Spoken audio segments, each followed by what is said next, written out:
నమస్కారం ఈటీవీ భారత్ కు స్వాగతం మీరు చూస్తున్నారు న్యూస్ టైం ఎన్డీఏ లోక్సభ పక్ష నేతగా మోదీ తీర్మానాన్ని సమర్థించిన కూటమి ఎంపీలు పాల్గొన్న చంద్రబాబు పవన్ కళ్యాణ్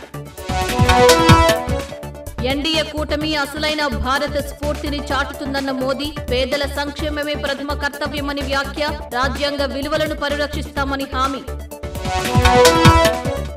ఢిల్లీ వెళ్లిన ముఖ్యమంత్రి రేవంత్ రెడ్డి రేపు కాంగ్రెస్ వర్కింగ్ కమిటీ సమావేశానికి హాజరు మంత్రివర్గ విస్తరణ పీసీసీ అధ్యక్షుడి ఎంపికపై చర్చించే అవకాశం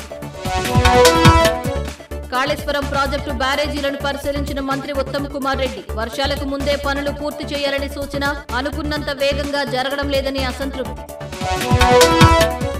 దేశానికి సరైన సమయంలో సరైన నేతగా మోదీ దేశ ప్రతిష్టను పెంచారని చంద్రబాబు కితాబు 2047 నాటికి భారత్ నంబర్ 1 గా నిలుస్తుందని వ్యాఖ్య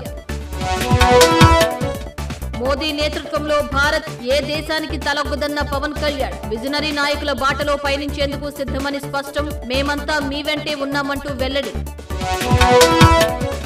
హైదరాబాద్ లో పలుచోట్ల భారీ వర్షం నగరవాసులు అప్రమత్తంగా ఉండాలన్న జీహెచ్ఎంసీ ఆయా జిల్లాల్లో ఎల్లో అలర్ట్ జారీ చేసిన ఐఎండీ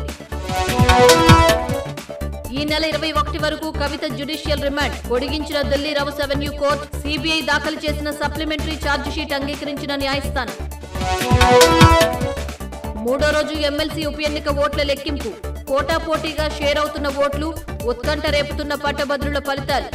ఇవి ఇప్పటి వరకున్న ప్రధాన అంశాలు మరిన్ని తాజా అప్డేట్స్ కోసం www.etvbharat.com వెబ్సైట్ ను సందర్శించండి